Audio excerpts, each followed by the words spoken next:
Hello YouTube fans, Motherant here, and welcome to a deck profile with Silent Phantom Knights, featuring Speed Red and Lightsworn and even Bunny Abyss.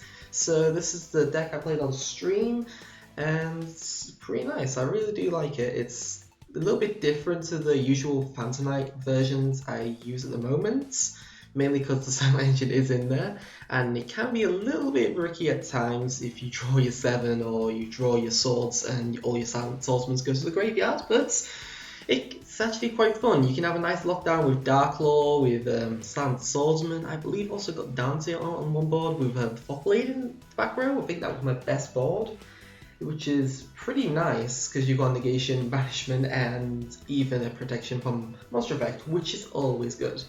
So yeah, without further ado, let's go into the deck. So I run one Silent Swordsman level 7, as it is the floating target for Silent Swordsman. The other two are not good, obviously, but 7 itself can negate all spell effects on the board. Doesn't stop pendulums, doesn't negate activation or destroy them, but it does screw over like card demise and stuff like that. Although you have to be wary because you can't activate your mass change when you've got that on the board, since it negates all your spells as well. Then we run 2 Raiden as its extra milling. Originally Raiden was in here for access to Cypher Lord Omega with Silent Swordsman, but I generally never went into it, so I've kept Raiden in here just for the Black Rose plays, which have been very nice actually. Black Rose top deck was pretty good, pretty much very good with Lumina essentially. So yeah, Raiden also mills 2 cards in my deck, and it's also level 4 for Castell plays if I need it. Then 2 Silent Swordsmen. You don't need to run 3 because it could be bricky, and Silent Sword is a searcher for the card which easily gets into the graveyard, particularly if you have Beatrice out, so you don't really need 3 of them.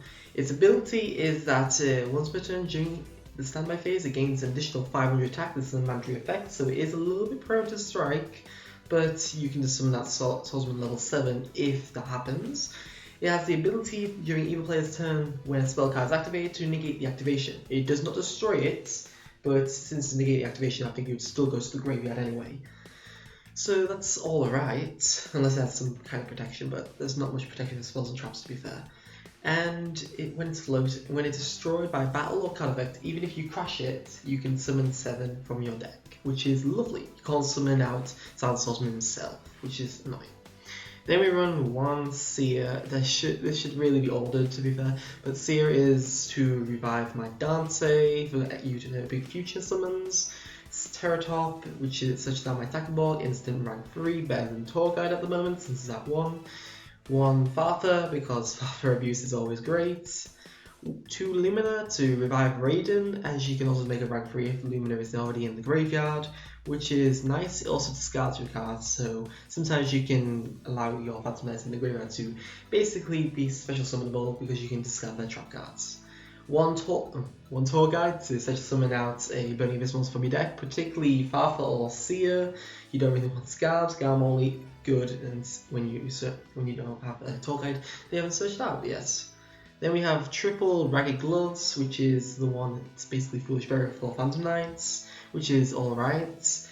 And it also powers up their monsters if they're being used for an Exceed summon or a Dark monster. If you use this card, you gain an additional 1000 attack, but you can only gain that effect once per turn, so be careful when exceeding with it if you want to power up your Dark Rebellion instead of your Breaksword.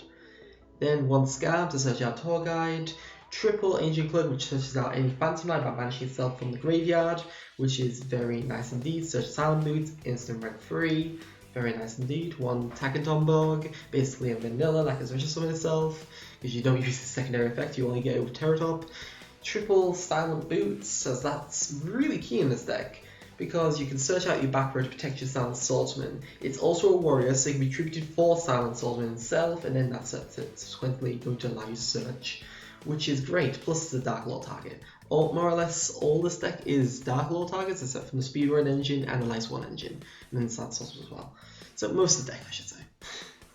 Then we've got 1 Regeki to out Monarchs, 1 Rota because it's Rota. Originally I didn't play this and I didn't realise I wasn't playing it, and then I had to change it 2 duels into the stream, which was a bit stupid of me, but it's a great card. You can also search out your Silent Swordsman as well, which I sometimes forget, but it's pretty good indeed. Always that needle rotor.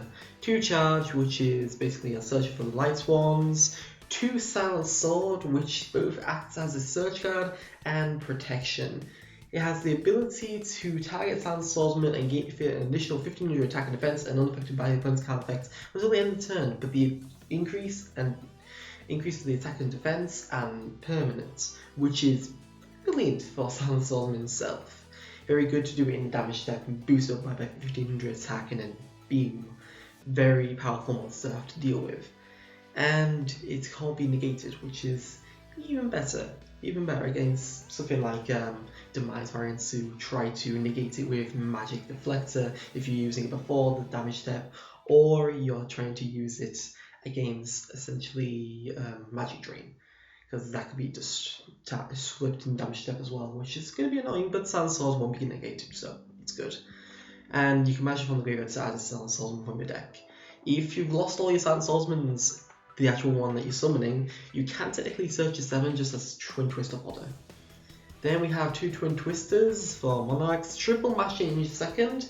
I bumped this up to 3 just because I want to focus on basically screwing my opponent with Dark Law. Dark Law is extremely powerful and people have to take note of that. Mash change, very good to try and do it turn 1 with Silent Swordsman. Have a nice pseudo lockdown. Then we have the trap cards, Phantom Wing to power it up by 500, mainly just used to go into the graveyard, also tested from destroy battle that turn, all card effects. Triple Fogblade as it's Phoenix Change we can search, which is always brilliant, and Phantom Knight's Soul, which had a lot more effectiveness in this deck, as it's also protection from Dark Law, from being destroyed by Regeki if you don't have Silent Swordsman on the board, or protection for your Silent Swordsman himself, he's going to be destroyed by battle, and you don't want to summon your Silent Swordsman level 7 for some reason, or it's already out of the deck. Which is absolutely brilliant. An additional 800 and can't be destroyed by battle or card effect, so very good in this deck. To the extra deck, we have 1 Utopic Future to out Cosmo, but also good for enabling OTKs. Triple Dante to mill our deck forever, essentially. Always good for Utopic Futures because it can be resummoned through Seer, which is great. 1 Equipped Engineer, I'm not sure about this in the deck to be fair. I have only summoned it once and it didn't give me that much. But in theory, you can protect your Silent Swordsman from being destroyed by a card effect or Dark Law, which can be pretty nice, but you can easily replace this card with anything else like Leviair or Nightmare Shark. Then 2 Breaksword. I never play 3 Breakswords in a Phantom Knight deck, mainly because you don't really need it. 2 usually is enough, and it's very good indeed. It's a Scrap Dragon that can revive Phantom Knights from your graveyard when destroyed. It's some Dark Rebellion essentially. Then 1 Acid Golem, because I did need Acid Golem in my duels to get over some annoying things like Majesty's Fiend or anything that's just can't be killed generally naturally. Also Cyber Dragon Infinity too. That kills Cyber Dragon Infinity, which is great. And I had that issue on stream, which was not good. 1 Castell, because you can rank 4 summon other than Dark Rebellion, but it's not common. You keep it in there just in case. I always keep things in there just in case, like Black Rose Dragon, even if I play tuners in the side deck. Dark Rebellion, this is very good. It just powers up your monster essentially, and then if you haven't used Ragged Gloves effect, it gains an additional 5,000 attack as well on summon, which can be making it a very powerful beat stick. Then Beatrice, you generally don't go into this, so I don't have a Dante Pilgrim in this, but it is possible, and it's very good to send Silent Swords to the graveyard. If you had an increased Burning Abyss engine, you would definitely use this card a lot more and have Dante targets. Then Black Roses, because Black Rose, basic nuke, and then bouncing back like technically like a Pallades.